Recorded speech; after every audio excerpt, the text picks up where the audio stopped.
Je viens devant toi, Seigneur, t'exprimer mes regrets, te demander, Seigneur, pardon,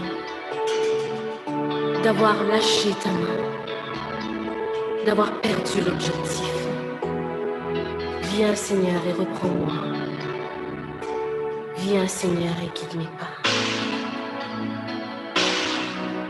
Dans ce désert de lassitude, mes pas m'ont amené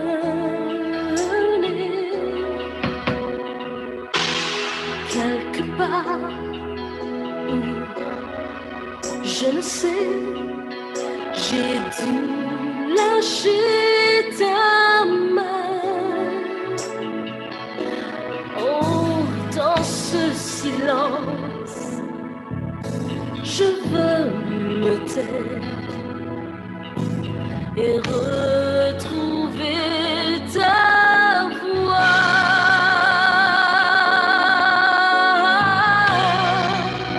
Je continuerai à te louer,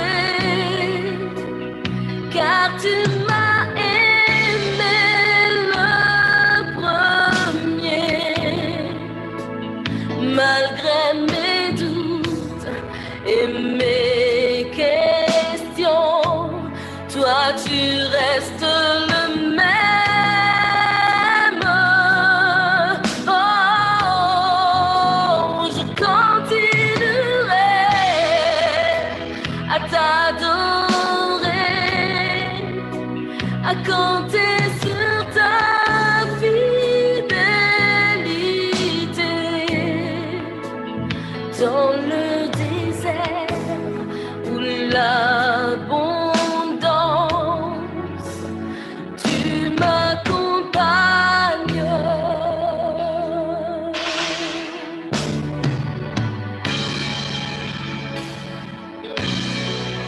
Oh, dans ma détresse, ma solitude,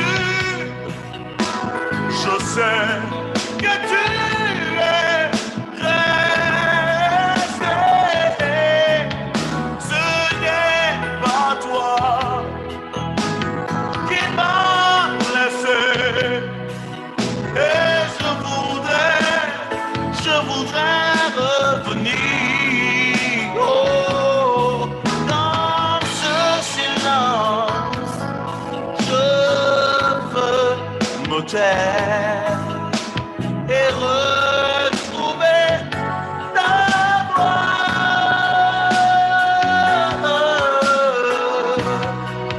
Je continuerai à te louer, car tu m'as aimé le premier, malgré mes doutes, malgré mes questions. Tu restes le même, tu ne changes pas. Je continuerai à t'adorer, à compter sur ta fidélité.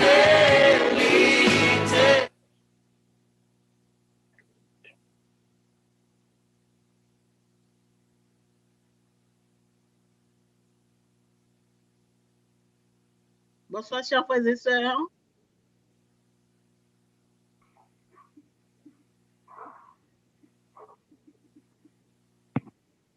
Frère Mourant. Alors, nous disons bonsoir à tout le monde.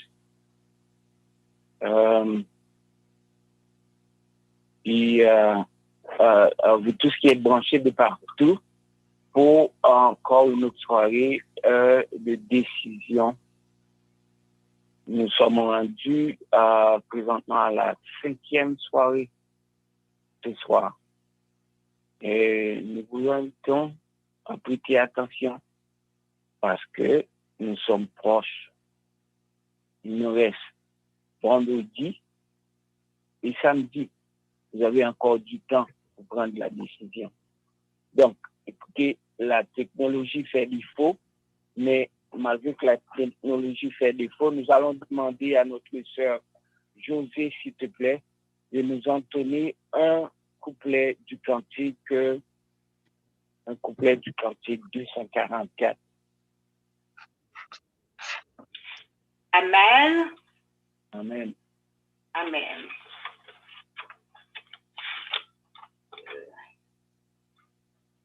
Où cherchez-vous le bonheur dans ce monde où tout passe? Avez-vous en votre cœur pour Jésus une place? À votre porte il se tient en cela et il revient pour Jésus, votre sauveur. N'avez-vous point de place? N'avez-vous point de place? N'avez-vous point de place pour Jésus, votre sauveur? N'avez-vous point de place?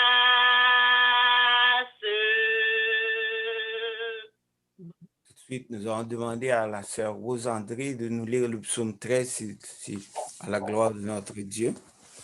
Amen. Psaume 13. Jusque à 13. quand, Éternel, m'oublieras-tu sans cesse? Jusque à quand me cacheras-tu ta face?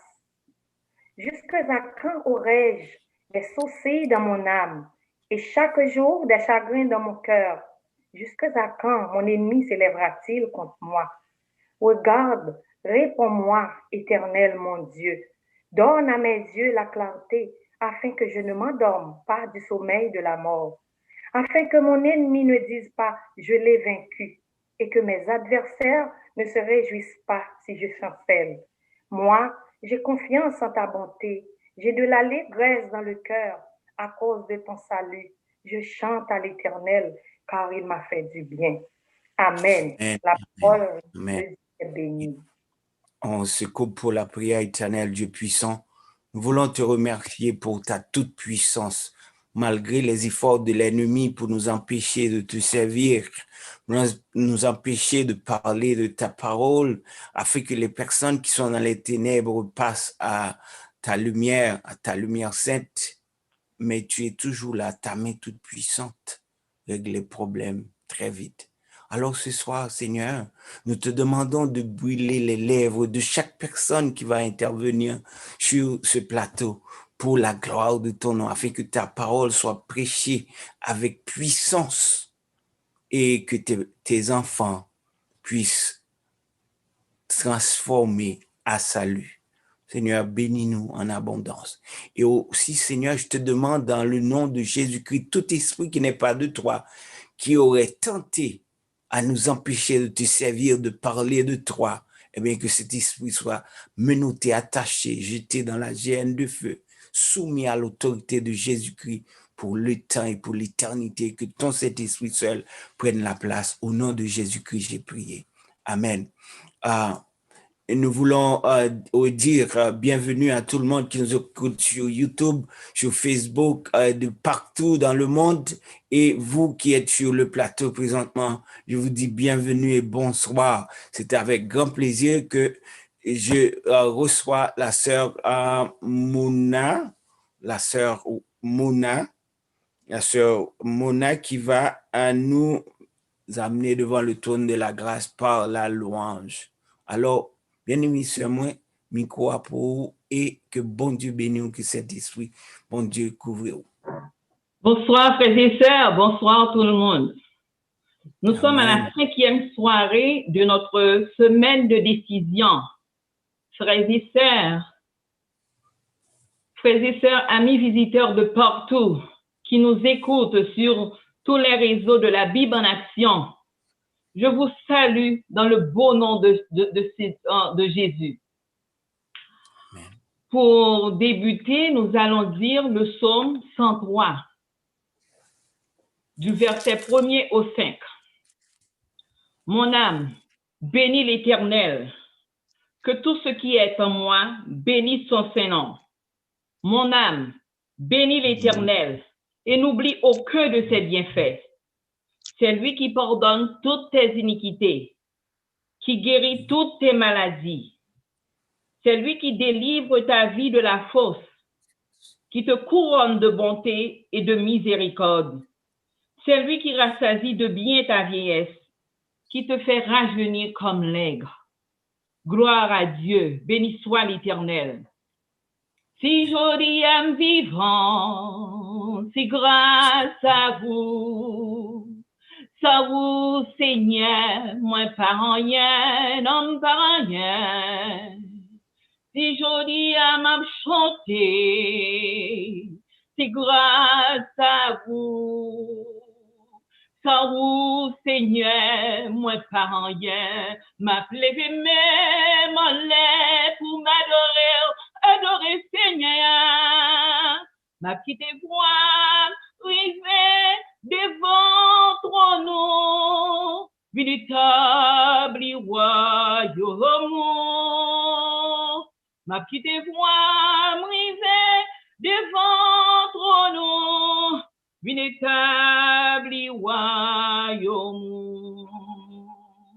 David, c'était un grand roi qui te remet danser. David, c'était un grand roi qui te remet louer. David, c'était un grand roi qui te remet louer. On nous lève camper, nous louer l'Éternel. Louer, louer, louer l'Éternel. Louer, louer, louer l'Éternel. Louer, louer, louer l'Éternel. C'est pour lever camper et louer l'Éternel.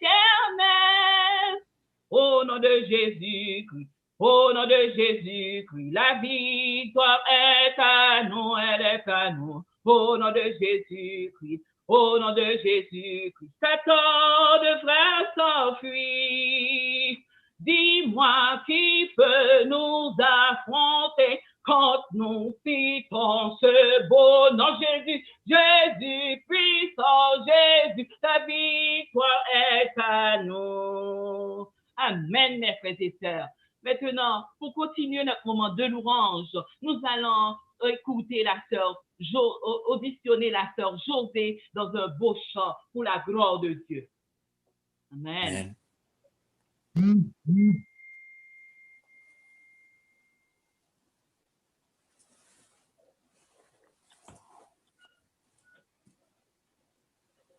Si la sœur Josée n'est pas présente, on va continuer.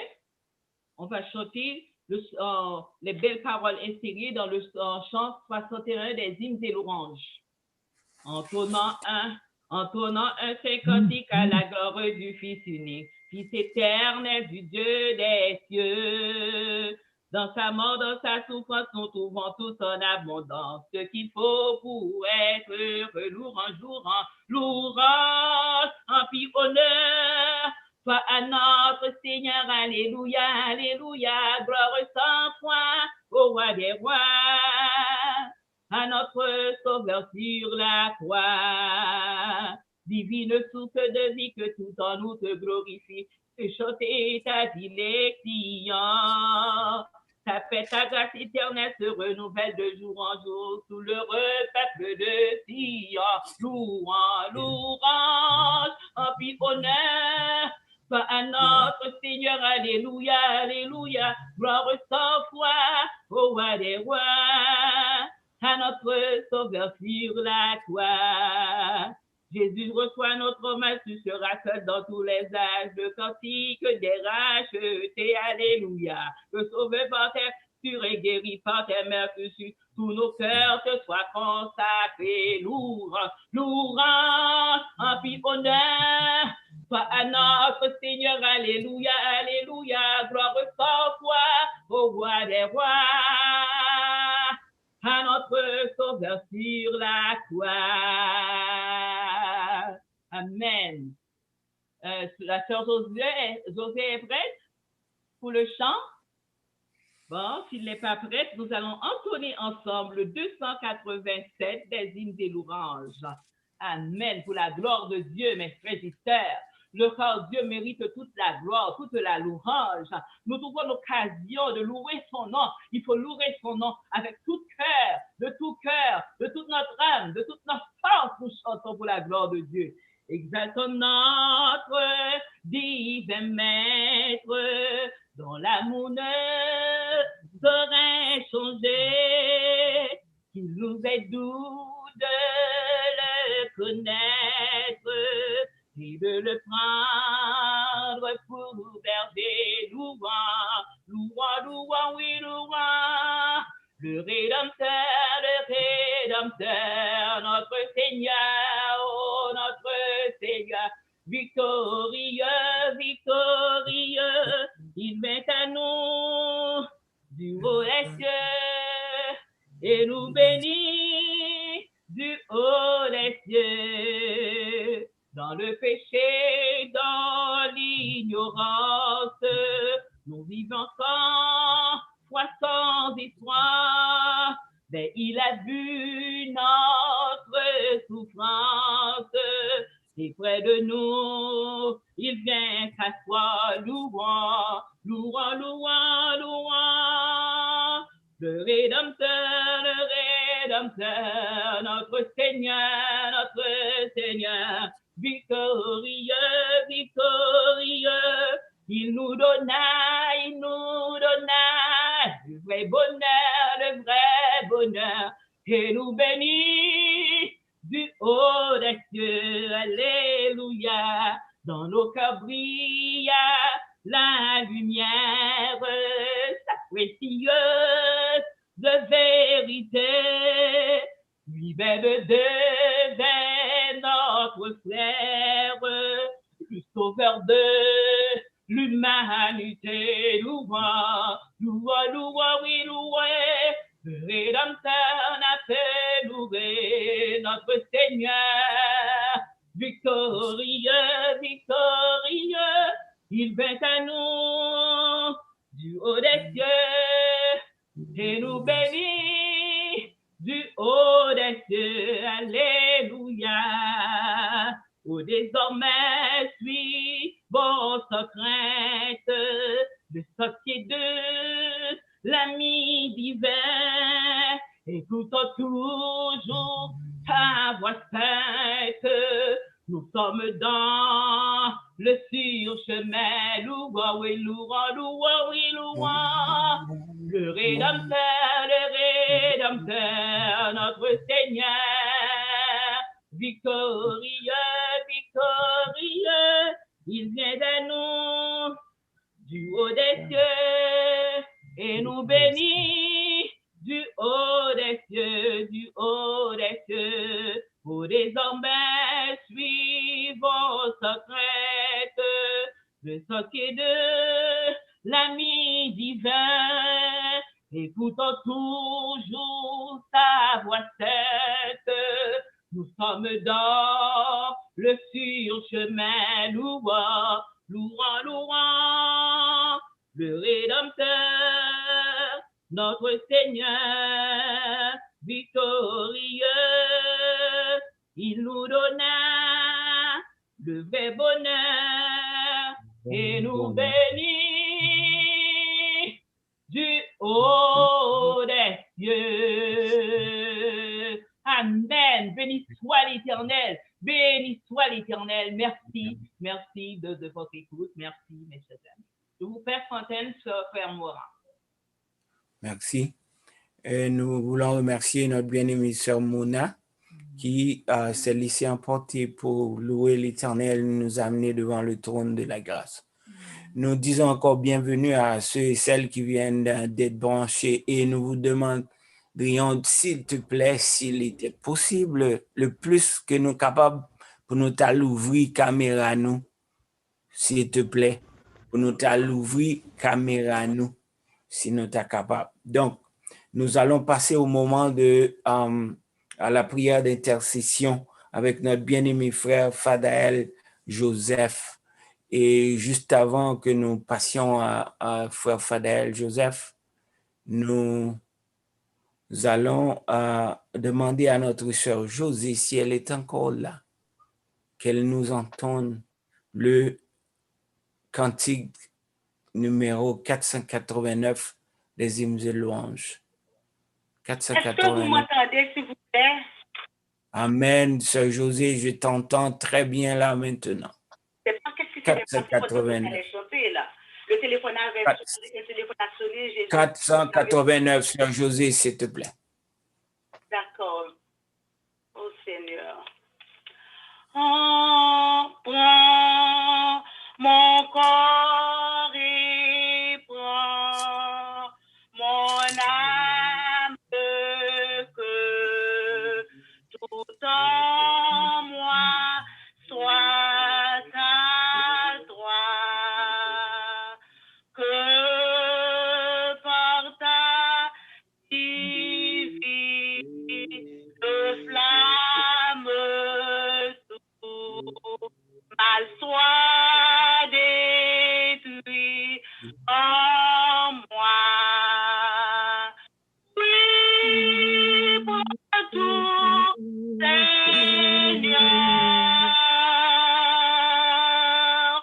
Oui, pour tout, Seigneur. Alléluia. Prends mon corps et prends mon âme, règne sur mon cœur. Amen. Amen. Amen. Le micro est à toi, frère Fadael, pour la prière d'intercession. Bien-aimés frères et sœurs, bonsoir. Autant que possible, je vais vous inviter à vous agenouiller si possible ou bien à adopter une attitude révérencieuse pour prier notre Dieu. Céleste Père, notre Seigneur, notre Dieu, ce soir, nous n'avons pas choisi de nous adresser aux grands de ce monde parce que nous savons qu'ils sont des pécheurs comme nous, aussi vulnérables que nous, et même peut-être plus. Mais nous nous adressons à toi et à toi seul. Parce que toi, tu es Dieu d'éternité en éternité. En toi, nous trouvons la joie.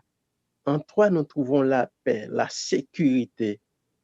Et comme le chant vient de le dire, tu es le seul qui puisse rayer sur nos cœurs parce que tu peux débarrasser ce cœur de toute souillure, de tout ce qui n'est pas de toi. Toi seul peux nous purifier, nous sanctifier, et toi seul peux nous donner la vie éternelle. Voilà pourquoi nous nous adressons, nous agenouillons devant toi et devant toi seul, reconnaissant que toi seul, tu es Dieu d'éternité en éternité. En ce moment, Seigneur, nous voulons élever nos voix devant toi pour te demander pardon. Pardon pour nos péchés, pardon pour les péchés de ton peuple. Nous vivons dans un moment, dans une période où le monde est bouleversé. Tout nous dit que Jésus est à la porte. Nous avons besoin de toi plus que jamais. Oui, ta parole est en train d'être proclamée parce que nous réalisons qu'il y a un peuple qui veut te connaître. Il y a des gens qui ne te connaissent pas, c'est pourquoi ils ne se sont pas arrangés sous ta bannière. Ta parole est en train d'être proclamée depuis le début de la semaine. Il y a des oreilles qui ont écouté. Des gens ont probablement pris la décision de marcher avec toi. Il y en a certainement d'autres qui se trouvent encore dans la vallée de la décision. Nous voulons te prier pour ces gens-là, Seigneur, que tu leur orientes par ton Saint-Esprit, que tu leur fasses savoir que toi seul es Dieu et en toi seul réside le salut éternel. Seigneur, ceux-là qui écoutent ta parole soir après soir et qui veulent te servir, montre-leur le chemin, montre-leur quoi faire et mets dans leur cœur la pensée de composer un numéro de téléphone pour pouvoir parler à quelqu'un qui puisse leur orienter comme il faut afin qu'ils prennent cette décision capitale pour leur vie, celle de marcher avec toi et de sceller leur alliance avec toi pour la vie éternelle. Nous voulons te prier pour ton serviteur qui parle en ton nom soir après soir. Qu'il soit sous l'influence du Saint-Esprit encore ce soir, qu'il reçoive une bénédiction spéciale venant de toi et que ta parole soit proclamée avec puissance, avec force, avec une certaine limpidité pour que tout le monde comprenne et que le plus grand nombre possible prenne la décision de marcher avec toi. Nous voulons, Seigneur, te prier pour les malades dans nos rangs. Il y a certainement des gens qui écoutent, mais qui font face à des problèmes de santé. Il y en a probablement qui sont atteints de COVID. Seigneur, nous te supplions de voler à leur secours, de les toucher par ta main puissante et triomphante. Permets qu'ils puissent recouvrer leur santé et qu'ils glorifient ton Saint et grand nom. Nous te prions pour tes enfants, Seigneur, qui sont probablement en train de soigner des malades atteints de COVID ou bien d'autres maladies contagieuses. Couvre-les, Seigneur, sous ton manteau protecteur et permets que tes enfants se sentent en sécurité parce que quand on a toi dans notre vie, quand nous sommes cachés à l'ombre de tes ailes, nous sommes en sécurité, nous sommes blindés et rien ne peut nous arriver si ce n'est pas ta volonté. Seigneur, que ton nom soit loué, que tes bienfaits se répandent sur ton peuple et que tout le monde confesse que l'Éternel et l'Éternel seul est Dieu et que le plus grand nombre possible s'arrange sous ta bannière pour être sauvé. Oui, Seigneur, nous savons que nous vivons les dernières minutes de l'histoire de ce monde. L'ennemi se déchaîne pour perdre le plus grand nombre possible. Mais toi, nous savons que tout ce que tu veux, c'est le salut pour tes enfants. Montre-nous le chemin, Seigneur. Montre à tes enfants. Ils sont nombreux ceux qui ne te connaissent pas encore. Que ton esprit les guide et les dirige vers toi. Qu'ils abandonnent la porte large pour venir cheminer avec Jésus sur la route étroite qui seule mène au salut. Que ta paix soit sur nos seigneurs, que ta grâce soit sur ton peuple. Bénis, exauce, sauve, pardonne. Nous t'en prions dans le nom de Jésus, notre Seigneur et notre Sauveur, lui qui vit et demeure au siècle des siècles. Amen. Amen. Amen. Amen. Maintenant, c'est le moment que nous allons remettre le micro à notre prédicateur de la semaine, notre bien-aimé frère Supui, pour apporter la nourriture spirituelle à celles qui nous écoutent de partout. Donc, je dis encore bienvenue à ceux qui viennent de brancher sur cette ligne. Et me demandez nous encore si c'était possible, si nous étions capables d'ouvrir caméra nous pour prédicateur à des cas nous lire ça. Alors avant de passer le micro, de laisser la parole à notre frère, nous demandons à la sœur Josée de nous entonner tout le cantique 212. Tout le cantique 212. Oui, sœur Josée. Amen. 212. Amen. Annonçons partout le dernier message du Seigneur Jésus revenant des cieux dans le monde entier. Rendons témoignage au roi saint et glorieux. Annonçons partout la bonne nouvelle. Jésus réunit tous ses rachetés.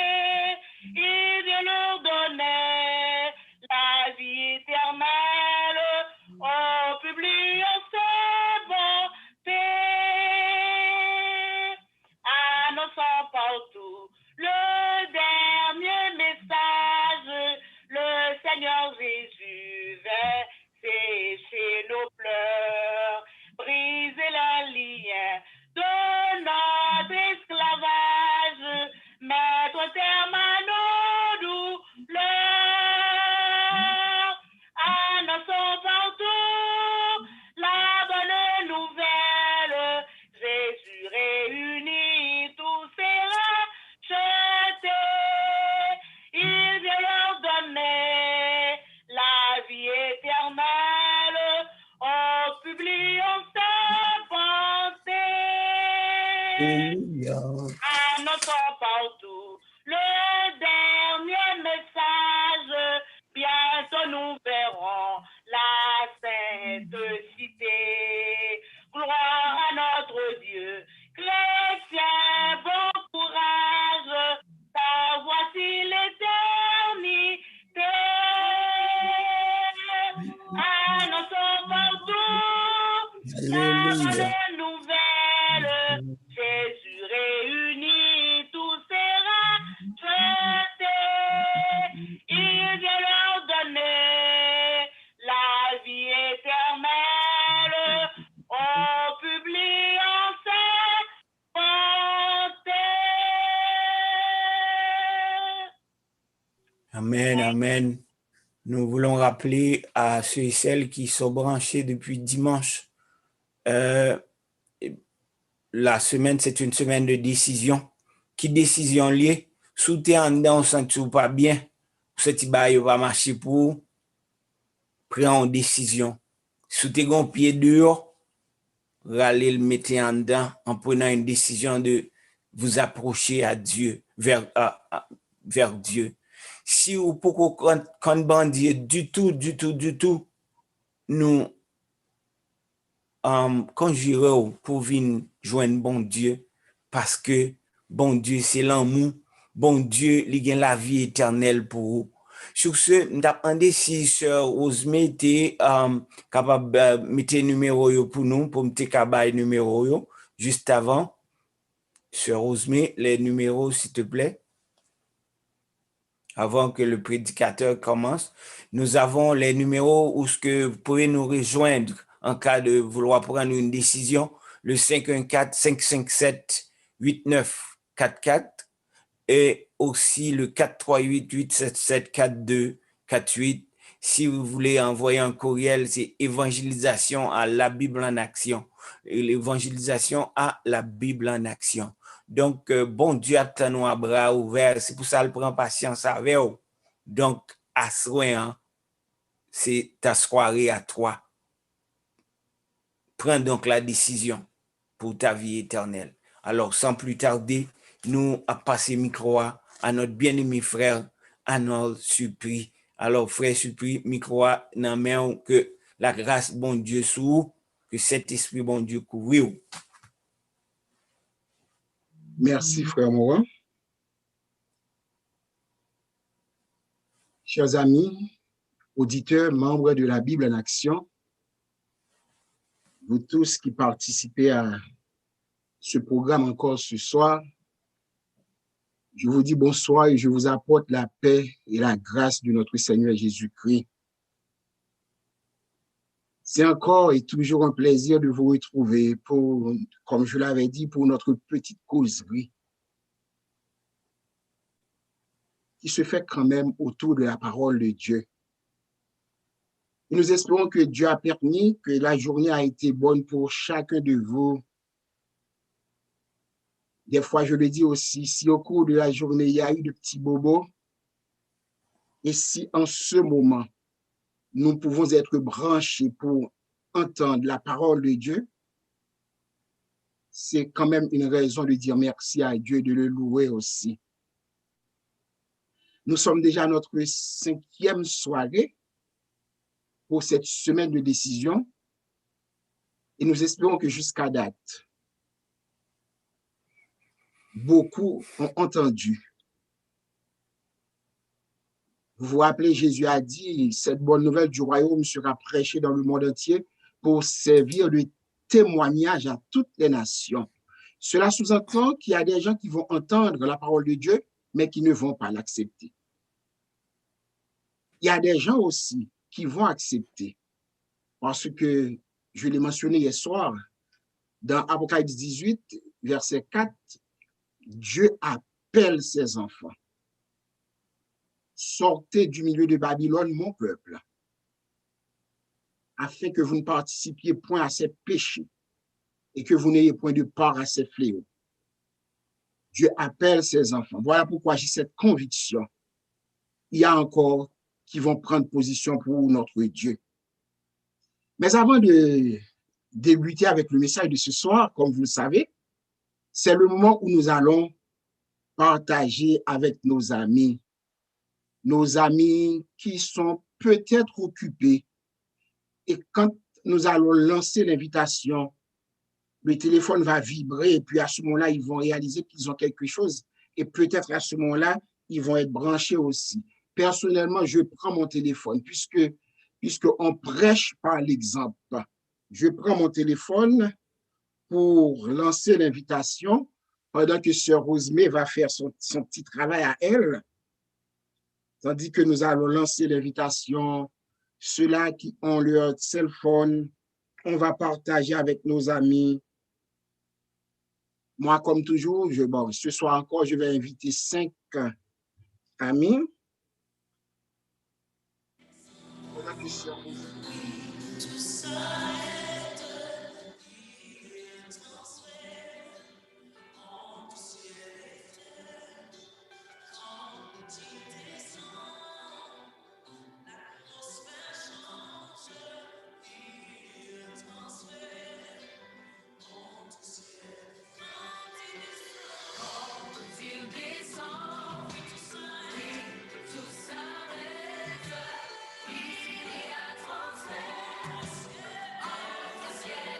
Voilà.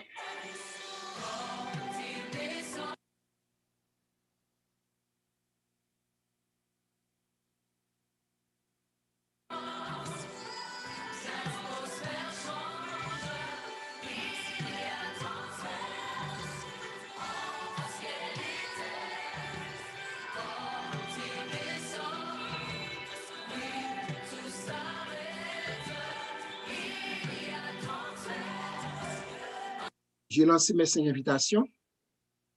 J'espère que vous avez fait autant aussi. Parce qu'il nous faut, c'est notre responsabilité à nous. C'est une façon aussi d'évangéliser. Si ce n'est pas nous qui faisons ça, nous invitons les autres à partager parce que ça fait partie du mandat aussi que Dieu a confié à chacun de nous. Frères et sœurs, ce soir, nous allons traiter d'un sujet que j'avais annoncé hier soir, la condamnation qui sauve. Je vous invite à fermer les yeux comme toujours pour une courte prière. Qu'il te plaise, ô notre Père et notre Dieu, de nous assister en ce moment. Parle toi-même à ton peuple et prédispose le cœur de tes enfants, toi qui connais tous ceux qui t'appartiennent, et qu'ils soient influencés par ton Saint-Esprit, afin que ceux-là qui doivent prendre position pour toi puissent prendre position pour toi, et que le nombre des sauvés soit complet pour ce jour qui arrive bientôt. Entends, écoute, en Jésus nous te prions. Amen. Amen. Ce soir, j'ai voulu quand même dire salut à mon ami Guito qui m'écoute du côté d'Haïti. Et mon ami Midi Claude aussi des États-Unis, Bernardin, Bélizer ici au Canada. Ce sont des amis que nous encourageons à entendre la parole de Dieu. La condamnation qui sauve. Chers amis de YouTube, Facebook, Internet, auditeurs de la Bible en action, beaucoup des hommes de droit qui se sont penchés sur cette affaire, que ce soit des hommes de l'Antiquité ou de l'ère moderne, sont unanimes à reconnaître que c'est le procès le plus infâme. Le procès le plus infâme de l'histoire, pourtant tenu dans le pays ayant bénéficié du système juridique le plus avancé et le plus important jamais établi à cette époque. Il s'agit du procès qui a conduit à la condamnation de Jésus de Nazareth par les autorités religieuses juives en Israël. Pourtant, en parlant de la magnificence de ces lois civiles, pénales et religieuses de ce pays, le prophète Ésaïe lui-même s'est exclamé ainsi. Ésaïe 42, verset 21. L'Éternel a voulu, pour le bonheur d'Israël, publier une loi grande et magnifique. L'Éternel a voulu, pour le bonheur d'Israël, publier une loi grande et magnifique. Mais cette loi, écrite et dictée par Dieu lui-même à Moïse, après la sortie d'Égypte, où cette nation a connu les pires injustices qui soient, a été bafouée par les rabbins dont le rôle était d'enseigner et de pratiquer la loi pour le règne d'une société de justice. Ces chefs religieux qu'on appelait docteurs de la loi étaient pourtant tellement dérangés par la prédication de Jésus, le juste, qu'ils ont décrété qu'il devait mourir.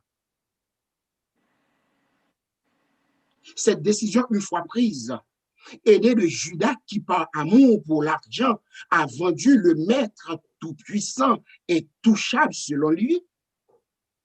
Ces conducteurs ont eux-mêmes accompagné la police du temple et la foule qui suivait Judas dans le jardin de Gethsémane, où se trouvait le maître. C'est ainsi que Jésus a été arrêté de nuit sur le mont des Oliviers par cette troupe à la solde des principaux sacrificateurs et des anciens du peuple. Matthieu 26, verset 47. Comme il parlait encore, voici, Judas, l'un des 12, arriva, et avec lui une foule nombreuse armée d'épées et de bâtons, envoyée par les principaux sacrificateurs et par les anciens du peuple. Voilà. Les sacrificateurs et les anciens du peuple ont détaché une cohorte de gens qui devaient arrêter Jésus. Et ils l'ont conduit chez Caïphe, le souverain sacrificateur d'alors, Matthieu 26, verset 57. Ceux qui avaient saisi Jésus l'emmenèrent chez le souverain sacrificateur Caïphe, où les scribes et les anciens étaient assemblés. Voilà. Ils l'ont arrêté de nuit, ils l'ont conduit chez Caïphe. Le monde entier étant sous l'Empire romain à l'époque de Jésus, la domination romaine ne laissait pas au Sanhédrin, le tribunal des Juifs, la faculté d'exécuter les condamnations à mort. De ce fait, il fallait que les chefs religieux mettent au compte du Christ des actes qui furent considérés comme des délits par les Romains et en même temps trouver une accusation qui justifiait sa condamnation aux yeux des Juifs. Dans un premier temps, ses ennemis de Jésus ont voulu l'accuser d'avoir violé le sabbat pour porter la population à approuver leur forfait. Mais ils ont abandonné, puisque le caractère des œuvres de Jésus en ce jour, c'est-à-dire les miracles et les guérisons qu'il faisait le jour du sabbat, ferait que la population se retourne contre eux. Vous vous rappelez, Jésus, pendant tout son ministère, chaque sabbat, quand il était sorti de la synagogue, puisque chaque sabbat, il devait être dans le temple pour adorer Dieu, c'est un commandement, on en a parlé hier soir. Il a été faire du bien. En sorte que Jésus, pendant le sabbat, guérissait les gens, ressuscitait, ouvrait les yeux des aveugles. Donc Jésus faisait tellement de bien que ces sacrificateurs n'osaient pas accuser Jésus d'avoir transgressé le sabbat. D'ailleurs, c'est Jésus qui était venu pour montrer aux hommes comment observer le sabbat. Ils ont acheté de faux témoins pour accuser Jésus d'avoir provoqué des rébellions et de s'être efforcé d'établir un gouvernement indépendant afin qu'il soit condamné par les Romains. Mais pressés de questions, ils ont dû se rétracter puisque leur témoignage était vague et contradictoire. Matthieu 26, versets 59 et 60. Les principaux sacrificateurs et tout le Sanhédrin cherchaient quelques faux témoignages contre Jésus, suffisants pour le faire mourir, mais ils n'en trouvèrent point, quoique plusieurs faux témoins se fussent présentés. Enfin, il en vint deux qui dirent: Voilà. Ils n'en trouvaient point. Parce que, comme vous le savez, chers amis, internautes, auditeurs de la Bible en action, Jésus, pendant son passage sur la terre, ne faisait que du bien. Donc, ils n'ont pas pu trouver des arguments pour faire condamner Jésus jusqu'à date. D'ailleurs, même les espions qu'ils avaient envoyés pour guetter Jésus reconnaissaient que le Sauveur ne disait rien dans ses enseignements qui étaient de nature subversive par rapport aux autorités romaines. Mais au début de son ministère, Jésus avait utilisé un langage prophétique figuré pour annoncer sa mort et sa résurrection lorsqu'il disait, Jean 2, verset 19, Jésus leur répondit: Détruisez ce temple et en 3 jours je le relèverai. OK. Jésus disait, détruisez ce temple et en 3 jours, je le relèverai. Jésus parlait du temple de son corps. Mais les Juifs, ces docteurs de la loi, habiles dans le mal, ont donné à ces paroles un sens littéral et les ont appliquées au temple de Jérusalem. C'était donc la seule chose, parmi toutes les déclarations du Christ, que les prêtres pouvaient déformer et utiliser pour déposer contre Jésus. Ils espéraient ainsi obtenir un avantage en falsifiant ces déclarations. Il faut dire que les Romains s'étaient intéressés à la reconstruction et à l'embellissement du temple de Jérusalem, en sorte que toute parole de mépris à son sujet provoquait leur orgueilleuse indignation. Les Romains avaient participé à la reconstruction du temple à cette époque aussi. Et vous savez, le temple de Jérusalem, c'était quelque chose d'impressionnant. Donc, toute parole de mépris prononcée à l'encontre du temple allait provoquer l'indignation des Romains. En sorte que, chers amis auditeurs, amis de YouTube, sur ce terrain, les Romains et les Juifs, les pharisiens et les sadducéens pouvaient se rencontrer car tous professaient la plus grande vénération pour le temple de Jérusalem. Ils ont fini par trouver 2 témoins qui ne se contredisaient pas autant que leurs prédécesseurs. L'un d'eux, corrompu à prix d'argent, a déclaré, cet homme a dit, je puis détruire ce temple et le rebâtir en 3 jours. Matthieu 26, verset 61. Celui-ci a dit: Je puis détruire le temple de Dieu et le rebâtir en 3 jours. Voilà. Il a ainsi altéré les paroles du Christ pour obtenir du Sanhédrin une sentence de condamnation. Jésus n'avait pas dit « Je peux détruire ce temple », mais Jésus avait dit « Détruisez ce temple », puisqu'il parlait de son corps. Et d'ailleurs, puisque les Juifs considéraient Jésus comme un simple homme, Une telle déclaration aurait dû être considérée comme une folle présomption de sa part. Et étant considérée comme une folle présomption de sa part, il n'y aurait pas moyen de transformer cette parole en blasphème. Et les Romains, de leur côté, ne verraient pas non plus un crime digne de mort. Parce que pour eux, Jésus était le fils de Joseph. Le fils de Joseph, c'est un rien. Puisque Jésus est venu, Jésus a grandi dans une famille pauvre. Et pour eux, le Messie ne pouvait pas être un pauvre parce que c'était de la race de David. Donc, pour eux, Jésus était un simple homme.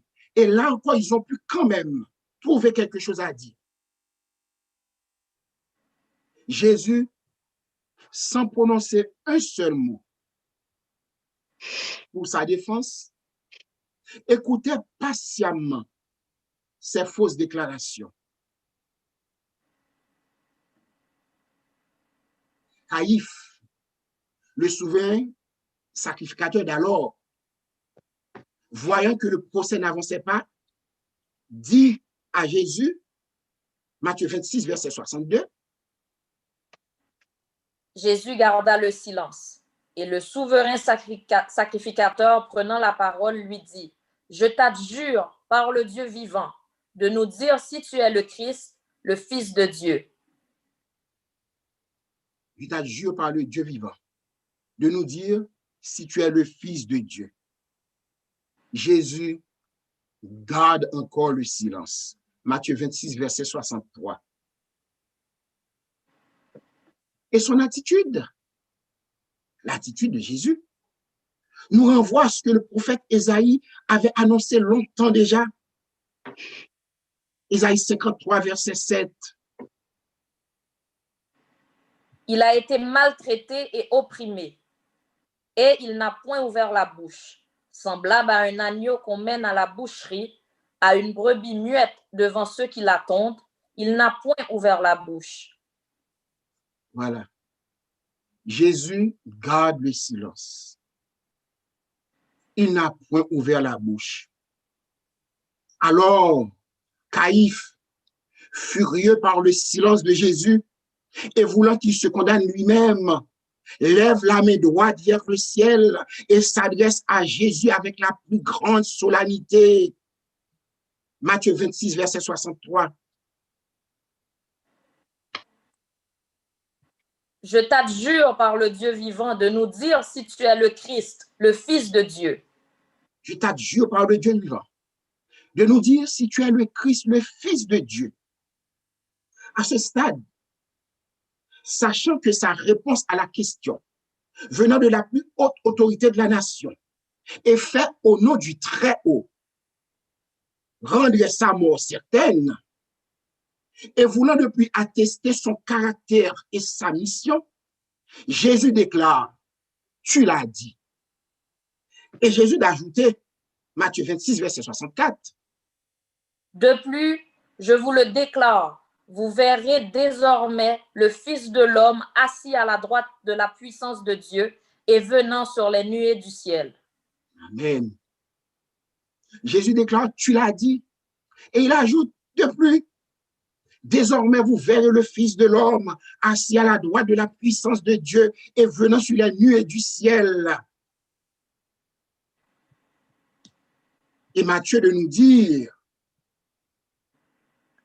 alors le souverain sacrificateur déchira ses vêtements, disant, il a blasphémé. Qu'avons-nous encore besoin de témoins? Voici, vous venez d'entendre son blasphème. Que vous en semble? Le souverain sacrificateur déchira ses vêtements, disant, il a blasphémé. Qu'avons-nous encore besoin de témoins? Voici, vous venez d'entendre son blasphème. Que vous en semble? Ils répondirent tous. Matthieu 26, verset 65-66. Il mérite la mort. Il mérite la mort. Il mérite la mort. Chers amis de YouTube, Facebook, auditeurs de la Bible en action, Jusqu'à ce verdict, ces chefs religieux ont tenté en vain de donner une allure de légalité aux accusations portées contre Jésus. De plus, toutes les procédures entourant ce soi-disant procès étaient entachées d'irrégularités. Jésus n'a pas été inculpé ou accusé avant son arrestation. Jésus a été arrêté de nuit. Jésus était accablé de moqueries et de mauvais traitements par la troupe qu'il avait frappé au visage lors de ce soi-disant procès avant qu'il eût été accusé ni même condamné. Le procès s'est tenu de nuit et à huis clos. Le tribunal n'a entendu aucun argument ni aucun témoin en faveur de l'acquittement de Jésus. Le procès a débuté, s'est terminé de la même journée, le jour qui précède le sabbat, car il fallait s'arranger pour condamner Jésus avant le sabbat, pour l'exécuter avant le sabbat, puisque c'est une fête et les souverains sacrificateurs ont besoin d'aller adorer. Aucun des juges n'a tenté de défendre Jésus. Ils étaient tous ses ennemis. Les prêtres ont cherché de faux témoins pour condamner Jésus à mort. L'affirmation de Jésus selon laquelle il était le Messie, considéré comme un blasphème, n'a pas été examinée. L'accusation a été changée lorsque l'affaire a été portée par devant Pilate. Les accusations étaient fausses. Mais finalement, Pilate a estimé Jésus innocent, mais il l'a tout de même fait exécuter. Un procès entaché d'irrégularité. Toutes ces injustices dont il était victime étaient contraires aux lois et aux traditions juives en vigueur à cette époque. Pourtant, celui qui pouvait exterminer ses ennemis préférait supporter leur cruauté. L'amour que Jésus avait pour son Père et le souvenir de l'engagement pris dès avant la fondation du monde de porter les péchés de l'humanité lui faisait accepter sans se plaindre les grossièretés de ceux qu'il était venu sauver. Et c'est grâce à cette condamnation, c'est grâce à cette exécution capitale que vous et moi, qui reconnaissons la valeur de ce sacrifice, nous sommes justifiés et avons la vie éternelle. Voilà pourquoi j'ai titré le message « La condamnation qui sauve ». L'évangéliste de l'Ancien Testament, le prophète Isaïe, au chapitre 53 de son livre, avait déjà tout décrit. Il a décrit le processus qui a conduit au rachat de l'humanité dans les versets qui ont constitué le texte de base. Ésaïe 53, versets 2 à 8. Il s'est élevé devant lui comme une faible plante, comme un rejeton qui sort d'une terre desséchée. Il n'avait ni beauté, ni éclat pour attirer nos regards, et son aspect n'avait rien pour nous plaire. Méprisé et abandonné des hommes, homme de douleur et habitué à la souffrance, semblable à celui dont on détourne le visage, nous l'avons dédaigné. Nous n'avons fait de lui aucun cas. Cependant, ce sont nos souffrances qu'il a portées. C'est de nos douleurs qu'il s'est chargé, et nous l'avons considéré comme puni, frappé de Dieu et humilié. Mais il était blessé pour nos péchés, brisé pour nos iniquités. Le châtiment qui nous donne la paix est tombé sur lui, et c'est par ses meurtrissures que nous sommes guéris. Nous étions tous errants comme des brebis, chacun suivait sa propre voie, et l'Éternel a fait retomber sur lui l'iniquité de nous tous. Il a été maltraité et opprimé, et il n'avait point ouvert la bouche. Semblable à un agneau qu'on mène à la boucherie, à une brebis muette devant ceux qui l'attendent. Il n'a point ouvert la bouche. Il a été enlevé par l'angoisse et le châtiment. Et parmi ceux de sa génération, qui a cru qu'il était retranché de la terre des vivants et frappé pour les péchés de mon peuple. Voilà. Voilà ce que Jésus a fait. Longtemps d'avance, le prophète Ésaïe a décrit cette scène tragique.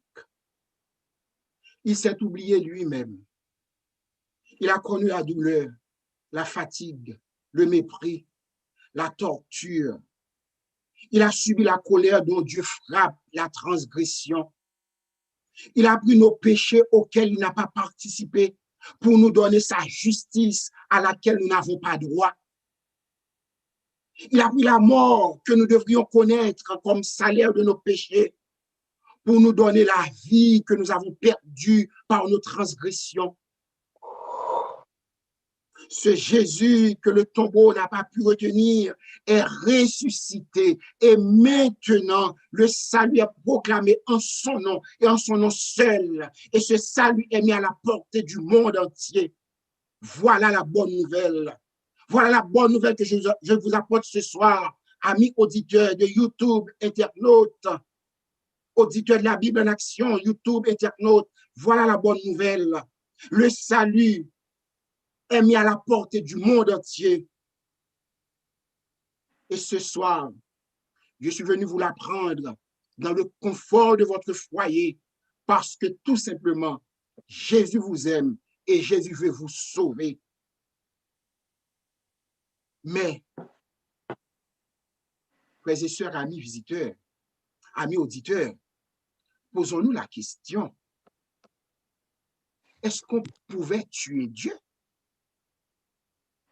Celui qui est la vie, celui qui possède la vie, celui qui règne sur les hommes et sur tout ce qu'il a créé? Non.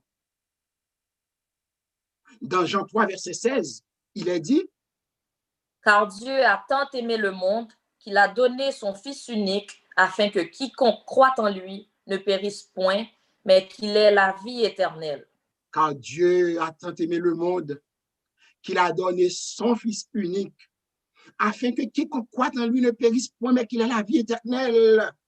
Ce Fils unique, qui est-il donc? Ésaïe 9, verset 5 et 6. Car un enfant nous est né, un fils nous est donné, et la domination reposera sur son épaule. On l'appellera admirable, conseiller, Dieu puissant, Père éternel, Prince de paix. Merci. Ce Fils unique, ce Jésus dont il est question, c'est Dieu qui s'est fait homme pour mourir à notre place. Voilà pourquoi Jésus a dit dans Jean 10, versets 17 et 18, « Le Père m'aime parce que je donne ma vie afin de la reprendre. Personne ne me l'ôte, mais je la donne de moi-même. J'ai le pouvoir de la donner et j'ai le pouvoir de la reprendre.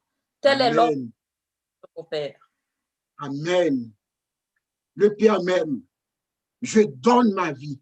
J'ai le pouvoir de la donner et j'ai le pouvoir de la reprendre, en sorte que celui-là qui était suspendu sur la croix, c'est Dieu qui s'est fait homme pour venir nous sauver. Alors, demandons-nous, qu'est-ce qui s'est passé à Golgotha? Qu'est-ce qui s'est passé à Golgotha? Matthieu nous dit, Matthieu 27, versets 45, 46 et 50. Depuis la 6e heure jusqu'à la 9e, il y eut des ténèbres sur toute la terre. Et vers la 9e heure, Jésus s'écria d'une voix forte, « Élie, Élie, lama sabachthani », c'est-à-dire, « Mon Dieu, pourquoi m'as-tu abandonné ?» Jésus poussa de nouveau un grand cri et rendit l'esprit. Voilà. À la croix. Matthieu nous dit, Jésus poussa de nouveau un grand cri et rendit l'esprit. Mais l'apôtre Jean, dans son évangile, va préciser quelque chose. Jean 19, verset 30 à 33. Quand Jésus eut pris le vinaigre, il dit, « Tout est accompli », et baissant la tête, il rendit l'esprit. Dans la crainte que les corps ne restassent sur la croix pendant le sabbat, car c'était la préparation, et ce jour de sabbat était un grand jour. Les Juifs demandèrent à Pilate qu'on rompît les jambes aux crucifiés et qu'on les enlevât. Les soldats vinrent donc, et ils rompirent les jambes au premier, puis à l'autre qui avait été crucifié avec lui. S'étant approchés de Jésus et le voyant déjà mort, ils ne lui rompirent pas les jambes. Amen. Matthieu nous dit, il rendit l'esprit. Jean nous dit, il rendit l'esprit. Et ce qui est intéressant dans le texte, c'est que Jean nous dit, quand ils se sont approchés de Jésus, ils l'ont vu déjà mort. Je donne ma vie. J'ai le pouvoir de donner ma vie et j'ai le pouvoir de la reprendre. C'est ce que Jésus avait dit. Alors maintenant, amis de YouTube, internautes, auditeurs de la Bible en action, quelle fut l'angoisse de Jésus? Qu'est-ce qui a brisé son cœur? Parce que le texte nous dit, il rendit l'esprit. Quelle a été son angoisse? Qu'est-ce qui a brisé son cœur? Ce ne sont pas tant les mauvais traitements à lui infliger tout le long du procès.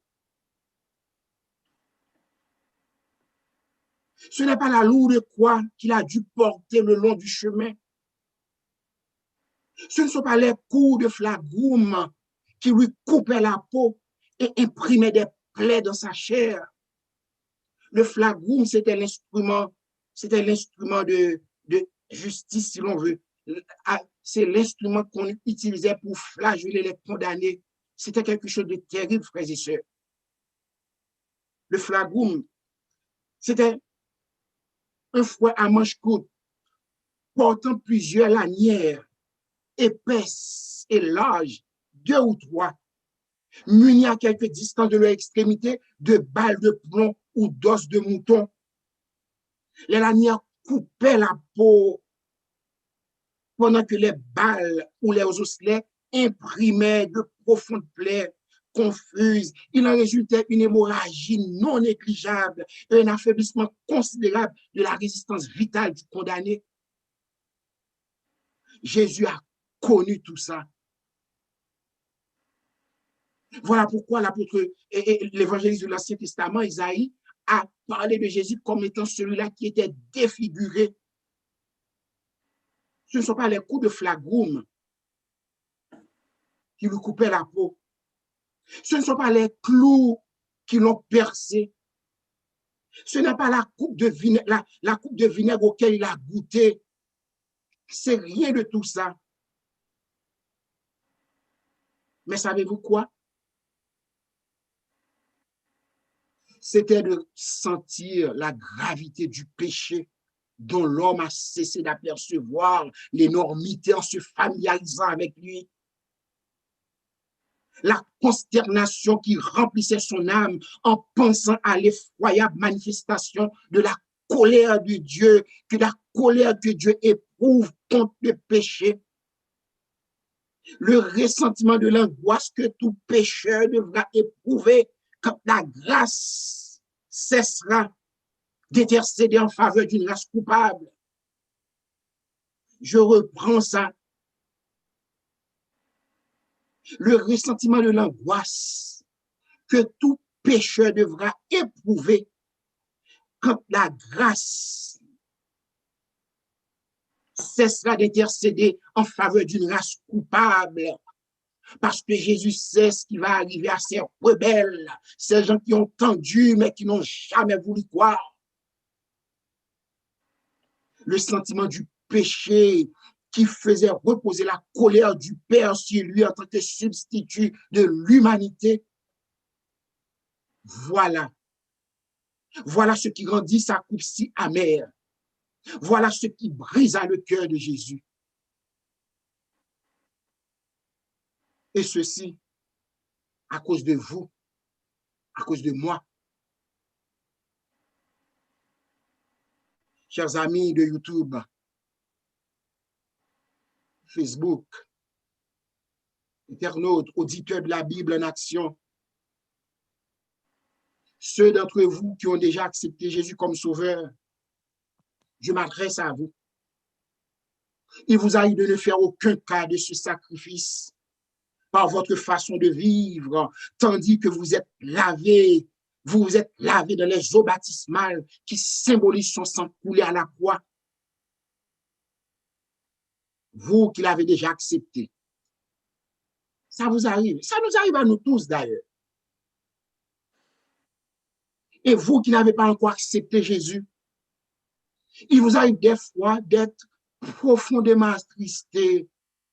Et parfois même, il vous arrive de pleurer rien qu'en regardant le film La Passion du Christ, devant les atrocités impensables qui ne sont qu'un reflet de ce que Jésus a réellement subi pour vos péchés.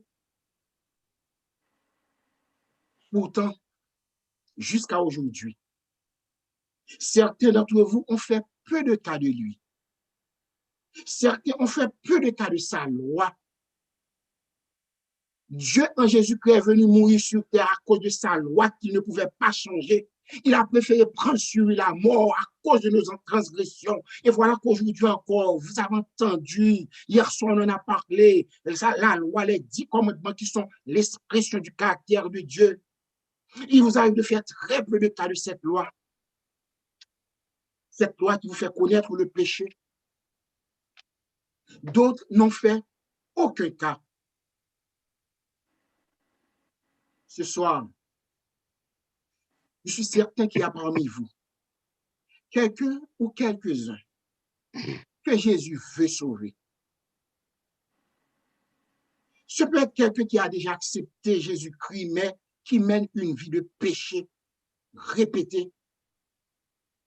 Quelqu'un qui mène une double vie à la fois avec Dieu et avec l'ennemi de Dieu et qui a besoin de se reconsacrer à Dieu.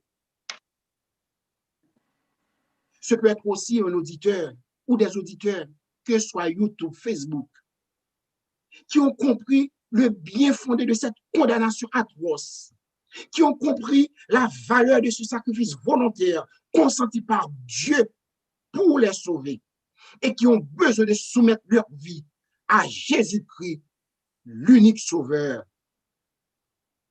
Pour toi, j'ai donné ma vie. Pour toi, j'ai versé mon sang. Ton âme à Satan ravie et par son bras puissant, l'amour qui se sacrifie, là tu sais, vis par la foi, pour toi j'ai donné ma vie, pécheur, car tu fais pour moi. Tandis que le Saint-Esprit vient jusqu'à toi, là, dans le confort de ton foyer, tandis qu'il parle à ton cœur, tandis qu'il te touche, toi, amis de YouTube, Facebook, auditeur de la Bible en action, toi qui n'as pas encore fait la paix avec Jésus, toi qui es sur l'autoroute qui mène à la perdition, je le sais, Jésus te dit, qu'as-tu fait pour moi? Et il t'invite à faire une chose. Il t'invite à faire une seule chose, un seul petit pas qui consiste à ouvrir ton cœur à lui, parce qu'il est ton sauveur, il est ton rédempteur. Et 3 membres d'église qui t'est lavé dans les eaux du baptême, mais qui pourtant t'es éloigné de lui par la vie que tu mènes. Il t'invite à te reconsacrer à lui, parce qu'il ne veut pas te perdre. Pour vous deux, Il a déjà fait les 99 autres pas pour que votre âme échappe au bras puissant de Satan.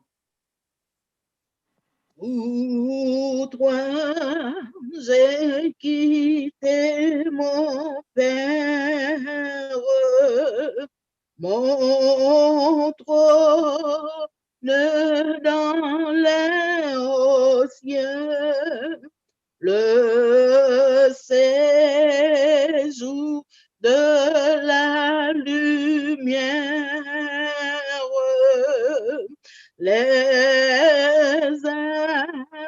alléluia joyeux, pauvres isolés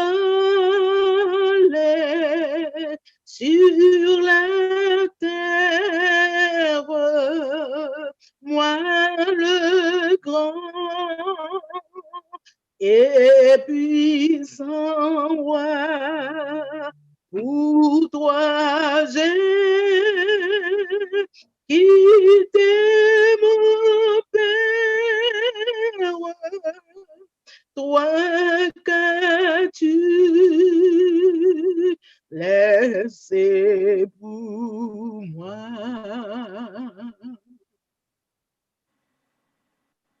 Il a quitté son trône pour venir jusqu'à nous. Il a quitté l'adoration de ces milliards d'anges. Il a vécu comme un simple homme sur la terre pour mieux nous comprendre dans nos faiblesses, dans nos tentations, car il les a toutes connues sans commettre de péché.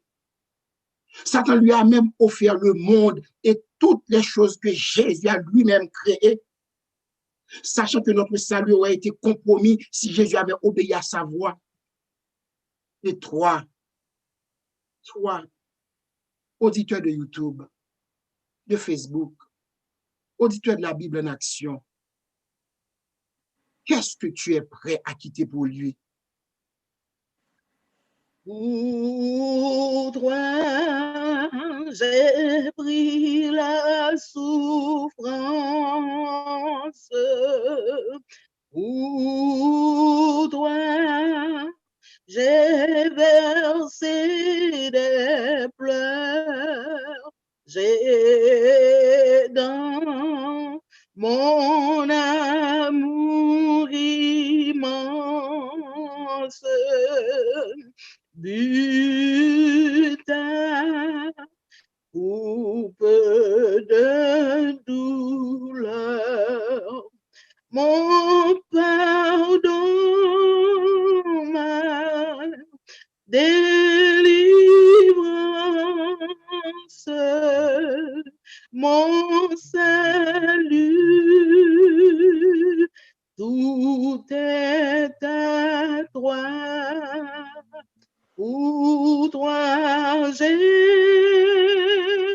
pris la souffrance. Toi qu'as-tu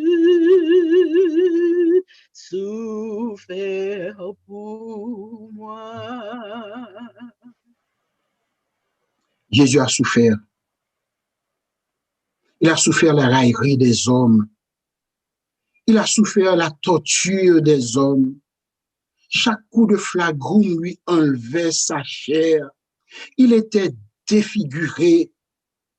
Par contre, sa souffrance mentale était encore plus forte quand il pensait au fait que beaucoup allaient périr pour avoir volontairement choisi de mener une vie de désobéissance à sa parole.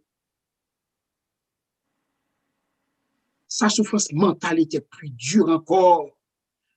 Il nous a apporté la vie éternelle. Il nous a donné le moyen de retrouver la vie éternelle. Mais nous n'avons pas décidé, nous ne décidons pas de tout remettre entre ses mains à cause des choses de cette vie qui font miroiter, à cause de Satan, je dirais même, qui fait miroiter devant nos yeux les choses de cette vie. Et nous choisissons d'obéir à Satan au lieu de suivre Jésus. Je le dis, sa souffrance mentale. Parce que sur la croix, Jésus, c'est Dieu, l'omniscient. Il voit cette humanité qu'il est venu sauver. et il sait que beaucoup vont rejeter son offre de salut. Sa souffrance mentale était plus forte quand il pensait à ce fait. Et toi, amis auditeurs, internautes, ne veux-tu pas souffrir pour lui, pour bientôt régner avec lui? Tu me donnes ta vie. Veux-tu me donner ton cœur? Renoncer à ta folie et du mal-être vainqueur. Ton amour est béni, vivre d'amour et d'espoir. Veux-tu me donner ta vie? Pécheur, je suis mort pour toi. Jésus te pose la question. Veux-tu lui donner ta vie? Veux-tu lui donner ton cœur? Ami de Facebook, YouTube, auditeur de la Bible en action. Veux-tu renoncer à ta folie? Satan fait miroiter les choses de ce monde devant tes yeux. Il sait que c'est la façon la plus facile de te capter. D'ailleurs, il l'a fait avec Jésus. Il a offert tout le royaume et Jésus nous a dit, il est prince du monde. Et c'est ce qui nous retient beaucoup d'entre nous. Jésus te demandait de renoncer à ta folie. Satan te porte à trouver du plaisir en la jouissance de ces choses qui sont éphémères. Toutes ces choses sont éphémères. Nous l'avions dit hier soir ou avant-hier soir. La terre avec les œuvres qu'elle renferme va être consumée. Il nous porte à trouver du plaisir en ces choses, au point que tu deviens captif de ces pièges. Ce soir, Jésus te réclame. Il te dit qu'il est mort pour toi et que tu lui appartiens par droit de création et par droit de rédemption. C'est lui qui t'a créé. C'est lui qui est venu mourir à ta place. Voilà pourquoi nous parlons de rédemption. Il t'a racheté. Là où tu es mon ami, là où tu es ami de YouTube, de Facebook, auditeur de la Bible en action, vous qui n'avez pas encore accepté Jésus comme votre sauveur, en ce soir, Jésus vous appelle. Et alors, la question que moi, ce soir, je pose maintenant, est-ce qu'il n'y aurait pas quelqu'un, suite à ce message, qui a compris, quelqu'un qui a compris qu'il a trop vécu dans un monde trompeur, un monde de désillusion, un monde qui n'offre aucune espérance. Est-ce qu'il n'y aurait pas quelqu'un qui a compris cela et qui voulait remettre sa vie à Jésus? Maintenant, même sur le Zoom, sur le chat, sur YouTube, sur Facebook, vous pouvez écrire que vous voulez donner votre vie à Jésus. Vous pouvez nous envoyer vos coordonnées ou retenir nos coordonnées pour entrer en contact avec nous. Parce que nous vivons l'époque où Jésus est en train de rassembler ses enfants, tous ceux qui doivent hériter du salut. Jésus veut ce soir allonger la liste des sauvés. Il veut savourer la joie de voir que son sacrifice n'a pas été vain quand il inscrit ton nom dans le livre de vie. Il veut être à la porte du ciel pour te souhaiter la bienvenue. Matthieu 25, verset 23.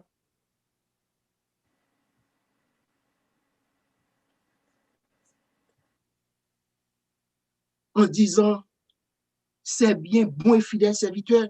Tu as été fidèle à un peu de choses. Je te confie de beaucoup. Entre dans la joie de ton maître. Voilà ce que Jésus veut dire pour chacun de nous. Mais nous avons quelque chose à faire. Nous avons quelque chose à faire ce soir.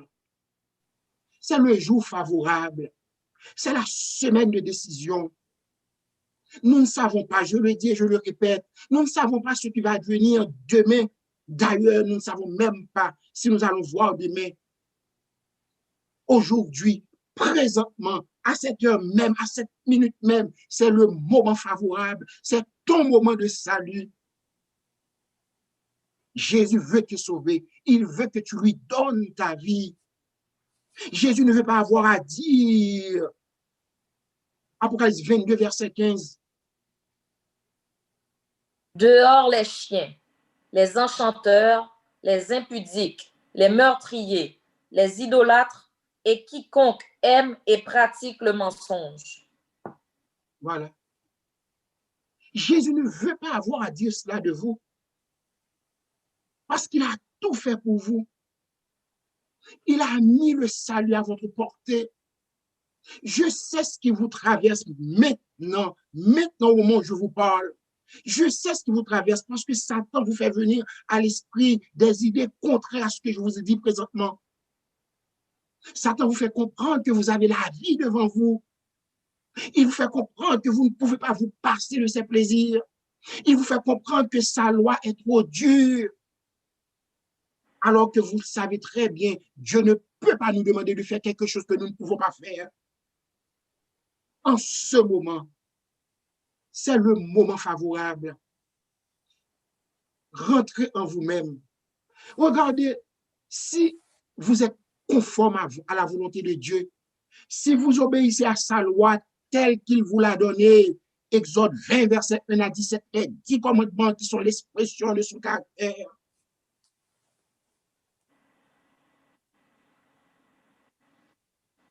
Je voulais ce soir que vous puissiez prendre position pour Dieu. Parce que l'apôtre Paul a dit quelque chose que j'aime pas utiliser quand je prêche. Hébreux 10, verset 26-27. Car si nous péchons volontairement après avoir reçu la connaissance de la vérité, il ne reste plus de sacrifice pour les péchés, mais une attente terrible du jugement et de l'ardeur d'un feu qui dévorera les rebelles. Chers amis, Paul a dit, c'est une chose terrible de tomber entre les mains du Seigneur. Voilà pourquoi il nous a fait connaître ce qu'il attend de nous. C'est Jésus qui vient à ton secours, qui vient t'apporter le salut ce soir encore. Et là où vous êtes, chers amis auditeurs de Facebook, YouTube, auditeurs de la Bible en action, là où vous êtes, vous pouvez saisir l'occasion pour remettre votre vie entre les mains de celui qui s'est donné volontairement, lui qui n'a point connu le péché, mais qui s'est fait pécher pour vous et pour moi. Il vous tend la main ce soir. Et cette semaine, c'est la semaine de décision.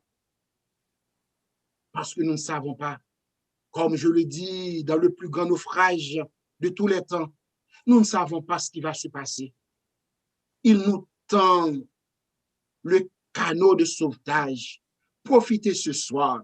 Si vous transgressez encore deux des commandements de Dieu, demandez à Dieu la force pour que vous puissiez obéir à sa sainte loi. Prenez l'engagement de vivre comme il le veut. Chers amis, à vous qui venez de remettre votre vie à Jésus, parce que j'ai cette conviction, je sais que vous voulez vivre éternellement. Dieu ne nous avait pas créés pour connaître la mort. La mort ne faisait pas partie du plan de Dieu. La mort est venue avec la transgression de nos premiers parents. Et parce que je sais que vous êtes intelligents, je le dis et je le répète, à vous qui venez de remettre votre vie entre les mains de Jésus, À vous qui venez également de prendre l'engagement de corriger vos erreurs passées, je lance l'invitation de retenir ferme ce que vous avez jusqu'à la venue prochaine de Jésus, car il n'y a pas de condamnation pour ceux qui sont en Jésus-Christ. Que le Seigneur vous garde, que le Seigneur nous bénisse tous. Amen. Nous disons Amen et nous bénissons le nom de l'Éternel pour le message qu'il a envoyé pour son peuple. Nous qui sommes en dedans, qui croyons être en dedans, le message est aussi pour nous. Dieu prend patience. Vous qui êtes dehors, vous n'avez pas fait connaissance à ce Dieu d'amour, ce Dieu de compassion, de miséricorde. C'est le temps de le faire. Il vous appelle. C'est pour ça, vous avez remarqué que le prédicateur, il a pris le temps de vous appeler. Parce que bon Dieu patient, il prend temps avec nous. C'est le temps, car il revient bientôt. Et quand il revient, la porte de la grâce, ces appels que vous venez d'entendre, il n'en aura plus. Ça va être trop tard. C'est pour ça l'Esprit de Dieu a ordonné, a exigé du prédicateur de prendre patience dans son appel. Avez-vous remarqué? Alors, vous qui avez entendu, parfait est tout dû, venez à Jésus. Il vous tend la main.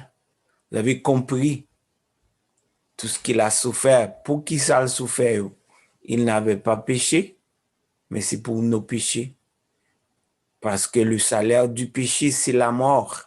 Il voulait éviter nous la mort éternelle. Alors, je connais si Sœur Claude, mais le numéro 99, frère Morin. Le numéro 99. Numéro 99. Just one second. Juste avant que nous passions dans le numéro 99 là, les gens appellent, il faut que côté pour aller. C'est pour ça que je demande Sœur Rosemary si tu as affiché numéro encore pour nous redire numéro côté pour mon relais 514 557 8944. Relais en mon après pour nous. Pas qu'un ça pour compte 438-877-4248.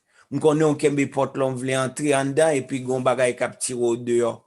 Mais si tu déposes ta main dans la main de Jésus-Christ, eh bien, sa toute puissance va te tirer à l'intérieur. Remettre les cœurs. Et s'ouvrir et écrire nous par courriel, évangélisation à la Bible en action. Alors, sans plus tarder, vous connaissez tout bon bagay bien fait, même si bon Dieu après l'eau, gon le, eh bien, relais a fini. Eh bien, voilà, le numéro est là, les appels sont faits. Nous pourrons continuer avec le numéro 99 pour que le prédicateur clôture avec la prière finale. Sœur Josie, le numéro 99. Mon sauveur maître, elle ferma, puis pour ma foi, l'amour suprême descend vers moi. Dieu assure la terre.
Amen. Bien avant de prier, je veux vous rappeler, comme nous le faisons chaque soir, le sujet pour demain soir. Le sujet pour demain soir. Êtes-vous de cette église? Êtes-vous de cette église? Fermons les yeux. Céleste Père, encore nous te remercions. Nous avons compris la portée de ton amour pour nous. Tu l'as signifié à la croix.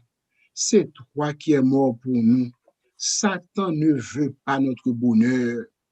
Il cherche à nous induire pour mieux nous perdre. Toi, tu es venu jusqu'à nous. Tu nous as apporté la vie éternelle. Beaucoup d'entre nous l'ont saisi et certains encore hésitent. Ils sont dans la vallée de décision. En ce soir, Seigneur, au nom de Jésus-Christ, que ton Saint-Esprit puisse toucher leur cœur. Car tu as dit, tu ne veux pas la mort de celui qui meurt, parce que à la croix, tu as payé le prix des péchés de l'humanité. Que ceux qui sont à toi puissent comprendre et qu'ils puissent prendre position pour toi, afin qu'ils aient la vie et la vie en abondance. Notre Père, notre Dieu, à nous qui avons déjà accepté, nous qui marchons avec toi, donne-nous la force de persévérer jusqu'à la fin. Et comme nous te l'avons dit toujours, fais que rien, absolument rien au monde ne nous éloigne de toi, puisqu'en dehors de toi, il n'y a pas de vie. Père Saint, reste avec nous. Par ton Saint-Esprit, habite dans notre cœur, non seulement ce soir, mais chaque instant de notre vie. Permets que nous puissions passer la nuit en bien sous ton divin regard et que tu donnes à nos amis auditeurs de Facebook, de YouTube, nos auditeurs de la Bible en action, d'être encore là demain soir pour entendre ta voix, entendre du haut des cieux. Exauce, nous te prions au nom de Jésus-Christ pour sa gloire, lui qui vit et demeure avec toi, dès maintenant et au siècle des siècles. Amen. Amen. Amen. Amen. Merci et au revoir. À demain soir. Nous disons merci à l'Éternel, merci à vous tous qui étiez à l'écoute, mais ne quittez pas. Il y a un moment de louange qui suit, qui va être assuré par la sœur Edou Jacob et notre bien-aimée sœur Nathalie Morancy. Par la suite, il y aura des prières intenses